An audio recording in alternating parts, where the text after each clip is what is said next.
Hi guys, I'm Ames. And I'm Leandra. And welcome to our channel. Bye. Okay, this video is just gonna be me. I'm doing my movies wrapped for 2024. All of these movies, most of them are not from 2024, but these are just the movies that I watched in 2024. So just to get that out of the way. I have 10 faves and 5 least faves. I think I watched like 75 movies in total, but I'm just focusing on horror. I'm over here doing my makeup for those wondering. Yeah, because she's doing her reading wrapped for 2024. So I'm gonna start with my favorite movies that I've watched this year. My number one movie for this year is I Saw the TV Glue.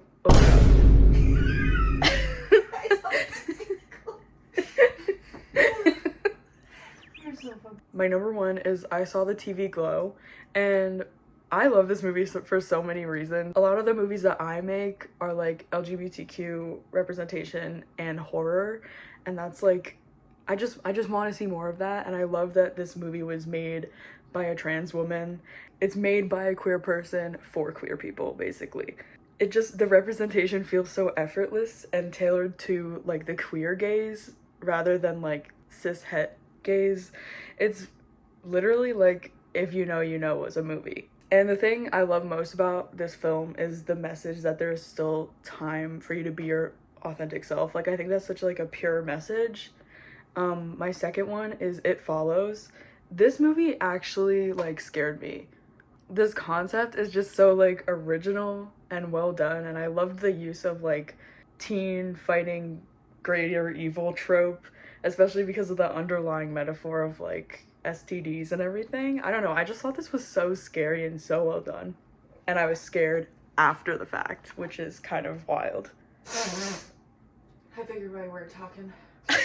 My third favorite movie of this year is The Devil All the Time, and it's not at all what I thought it was gonna be, like in the best way, which I've been meaning to watch for a while, ever since Leandra watched it in probably 2020. I definitely watched it when it first came out on Netflix.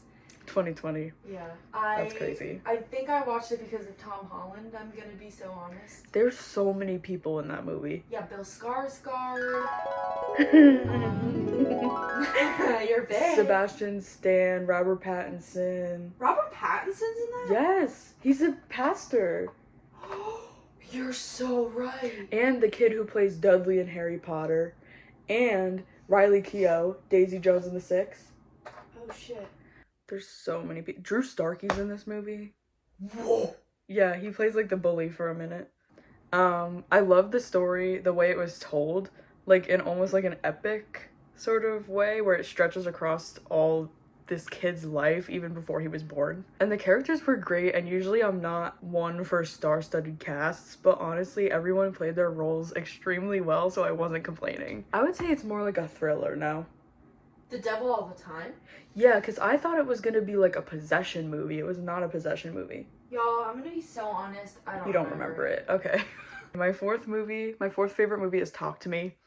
And I just thought this was like a genius way to tell a Ouija board-esque story without using a Ouija board. I don't know, it was just good. It was just really good. I don't have an explanation for liking it, I just liked it. My fifth movie is Bodies, Bodies, Bodies. Kind of reminds me of like a Gen Z / like modern Clue, and I love Clue. So the reason why I like it is really just the character dynamics. I think that's what makes the entire movie. The cast is hilarious.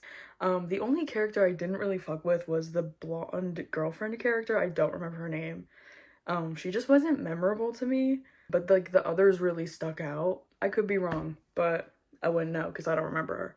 My sixth favorite movie of 2024 is The Club Pitch Killer. I really enjoyed the pacing of this movie and the fact that the filmmakers kind of let us be with the killer for a while once we kind of realized who it was. We kind of were able to see like what a day in his life looks like. And honestly, what makes this movie why it works is Dylan McDermott's typecast creepy gaslighter. Because even though we're seeing him do this crazy sketchy shit, when he gaslights his son, we as the audience like almost want to believe him too. But then we think back and we're like, no, we just saw him like tying up this lady. I needed you, and you got a dog. My 7th favorite film of 2024 is The Conference. I think it's a Swedish film on Netflix, and it takes a little bit to get going, but honestly, I think it pays off. This film does slasher so well. The filmmakers did such a good job making a horror comedy. I feel like most of the time it's not very balanced. It's either very horror heavy or very comedy heavy, but there's such a good balance in this. And also, I didn't know gore could be funny until this movie. Number 8 is When Evil Lurks, and I am so tired of seeing the same, like, story repeated over and over in the supernatural horror genre, where it's like, creepy small rural town, couple moves into new house, they realize everything is not what it seems. This is not it at all. I loved that it's 2 brothers. I think that's just, it makes it a different dynamic in itself. And I totally loved this movie's portrayal of possession. It almost dabbles in like zombie lore, which I thought was pretty cool. It's totally different. It's not like the black eyes and all that with the demon possession. It's really cool. That being said, it's very physical and grotesque, and I made the mistake of eating while watching this movie, so yeah, don't do that. I think this was from Argentina, so I think the lesson here is American horror needs to step it up because foreign horror is always better. It's always better. Number 9 is Under the Silver Lake. Clearly I like horror comedy, I don't know. This was kind of like a mindfuck movie. The small details in this are amazing, down to the movie posters on the wall reflecting Andrew Garfield's performance, which only adds to the subliminal messaging idea that the film revolves around. And honestly, I'm a sucker for movies about pathetic dudes. It just satisfies me for some reason. And Andrew Garfield, he's hot, so just watch it, it's great. Looks like a, out of Brownie's asshole. I don't think... My 10th and last favorite movie is Dream Scenario. Of course, this was produced by Ari Aster, and I love Ari Aster, so this was just a really fun watch. It really demonstrates how someone can be hated just as quickly as they can rise to fame in today's world and like cancel culture and all that, and I just thought it was interesting. It's pretty funny. It's not really like scary, it's more like unsettling.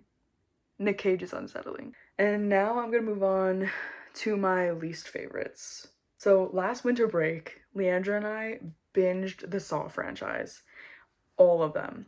So I didn't include the rest of the Saw franchise, or like even the first movie, because even though I really like them, they weren't in 2024, they were 2023 when we watched them. So, but we did watch Spiral from the Book of Saw in 2024, so I'm gonna include that. This is probably not surprising to any Saw fans out there, but I hated this one. To me, this is probably the worst movie in the Saw franchise. It just felt wrong.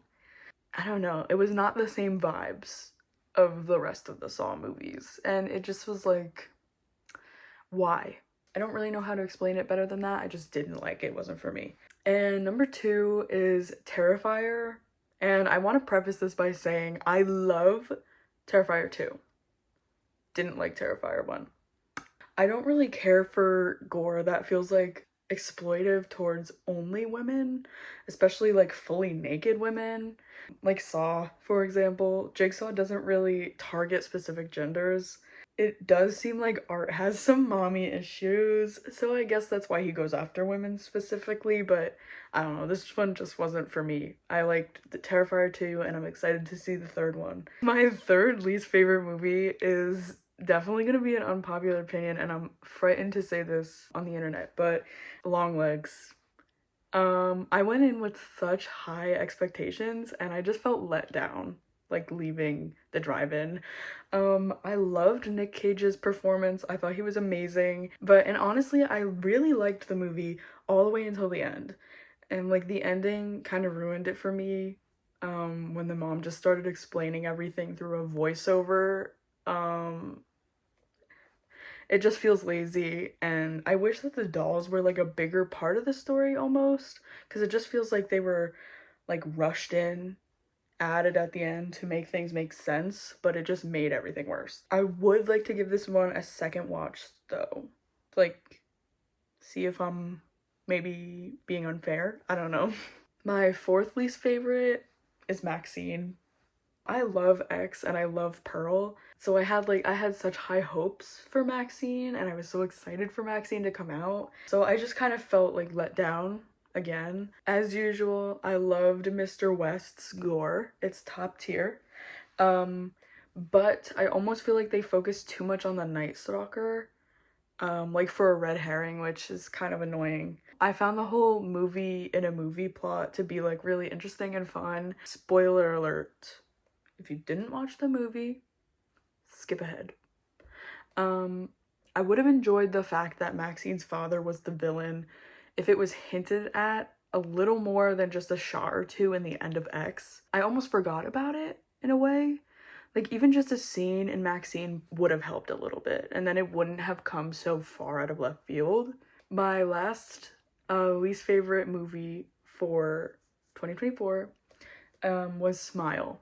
I have a lot to say about this one, and it's probably an unpopular opinion. If It Follows didn't exist, I might have liked this a little better. So, like, in my head, the entity that's being passed on is supposed to represent trauma, right? And again, spoiler alert, if you didn't watch Smile and you want to watch Smile, skip ahead to the end of the video. Rose comes to the conclusion that she needs to isolate herself in order to end the cycle.